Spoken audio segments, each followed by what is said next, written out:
ప్రేమించాను, పెళ్లి చేసుకుంటానని మాటిచ్చాను. అందుకే తల్లిదండ్రులను కాదనుకుని పెళ్లి చేసుకున్నారని సింగర్ మధుప్రియ తెలిపింది. పెళ్లిలో తల్లిదండ్రులు లేకపోవడం బాధ కలిగించిందని తెలిపింది. వారి ఆశీర్వాదం కోసం ఇంటికి వెళ్తాను అంటున్న మధుప్రియతో మా ప్రతినిధి అంజయ్య ఫేస్ టు ఫేస్.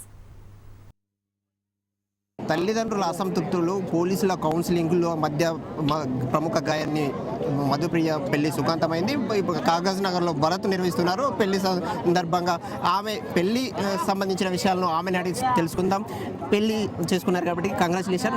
పెళ్లి చేసుకోవడం ఏ విధంగా ఫీల్ అవుతున్నారు? సంతోషంగా ఉంది.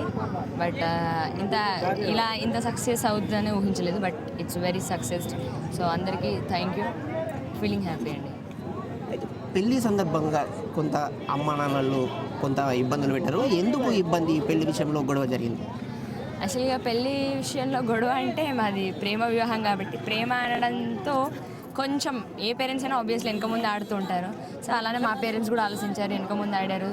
సో వాళ్ళకి ఈ పర్సన్ తరపు నుంచి కొన్ని మైనస్ నెగిటివ్ పాయింట్స్ ఉండడం వల్ల వాళ్ళకి నచ్చకపోవడం వల్ల కొన్ని ఇలాంటి గొడవలు వచ్చాయి.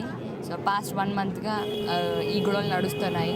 సో ఇప్పటికీ కథ సుఖాంతమైందని నేను అనుకుంటున్నాను. నన్ను తీసుకెళ్ళిపోదామని ట్రై చేశారండి. వచ్చారు, ఇంట్లో చాలా గొడవ చేశారు, చాలా ఇబ్బందులు పెట్టారు. ఇంట్లో ఉన్న వ్యక్తుల్ని, చుట్టాలని కానివ్వండి, రిలేటివ్స్ని గొడవ పెట్టి చాలా ట్రబుల్ చేశారు, చాలా చేశారు. ఎందుకంటే వాళ్ళకి కావాల్సింది నేను కాబట్టి నన్ను తీసుకెళ్ళిపోదాము, వీళ్ళు ఏమైనా పర్వాలేదు అన్న విధంగా ఆలోచించారు. సో దానివల్ల ఈ 2 కుటుంబాల మధ్యలో గొడవలు రావడము అలా జరిగింది. సో నన్ను తీసుకెళ్ళిపోయి తెలియకుండా తీసుకెళ్ళిపోయారు. తర్వాత ఎస్ఐ గారు, సిఐ గారు, డిఎస్పీ గారు వీళ్ళందరూ కలిసి తీసుకొచ్చి నేను ఏ కార్లో అయితే ఉన్నానో వాళ్ళకి కాల్ చేసి వస్తారా లేదా అని బెదిరించిన వెంటనే తీసుకొచ్చి నన్ను ఇలా చేశారు. కాబట్టి ఫైనల్లీ ఈ రోజు ఇక్కడ వరకు వచ్చాను. అబ్బాయి నచ్చలేదా? మీ ప్రేమ వివాహం నచ్చలేదా? ఎందుకు రకనంటే బేసికల్ ఏంటంటే అబ్బాయి నచ్చకపోవడం అని కాదు, కొన్ని రీజన్స్ ఉన్నాయి నచ్చకపోవడానికంటే. మేము చాలా కన్విన్స్ చేశాను. ఒక అమ్మాయి ఎంతైతే కన్విన్స్ చేయాలో అంత కన్విన్స్ చేశాను నేను ఒక అమ్మాయిగా. సో అయినా కూడా వాళ్ళు వినలేదు. వాళ్ళకి కొన్ని హోప్స్ ఉంటాయి. మామూలుగా కూతురు అంటే ఇట్లాంటి అబ్బాయిని చేసుకోవాలి, ఇలా ఉన్నారు. వాళ్ళ హోప్స్ ఎలా ఉన్నాయి. And he is not a popular person. And ఇప్పుడు నేను చెప్తున్నాను కాబట్టి శ్రీకాంత్ అనే అబ్బాయి మీ అందరూ తెలుసు, and he is not a popular person. And one more thing ఏంటంటే ఒక పేద అబ్బాయి అనేది ఒక ఉందన్నమాట. నేను చెప్పాను, వాళ్ళని కన్విన్స్ చేసేలా నేను చెప్పాను.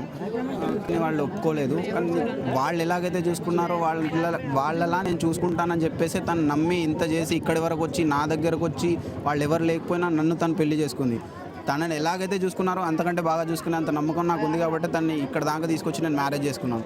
ఆబ్వియస్లీ బాగానే చూసుకుంటాను. లైఫ్లో ఏ విధంగా సెటిల్ కావాలనుకుంటారు? యాక్చువల్లీ ఇప్పుడు నేను కన్స్ట్రక్షన్ కంపెనీలో జాబ్ చేస్తున్నాను. ప్లస్ నాకు కొన్ని బిజినెస్ ప్లాన్స్ ఉన్నాయి. అవి ఫ్యూచర్లో ఓకే చేద్దామని అనుకుంటున్నాను. మధుప్రియను వాళ్ళ సొంత కూతురు ఏ విధంగా వాళ్ళ తల్లిదండ్రులు చూసుకున్నారో తన భార్య కూడా మంచిగా చూసుకొని అత్తమామల అభినందనలు అందుకునేలాగా మధుప్రియను పెంచి పోషించుకుంటానని శ్రీకాంత్ అంటున్నాడు. కెమెరామెన్ దినేష్తో అంజయ్య, HM TV, కాగజ్ నగర్, ఆదిలాబాద్.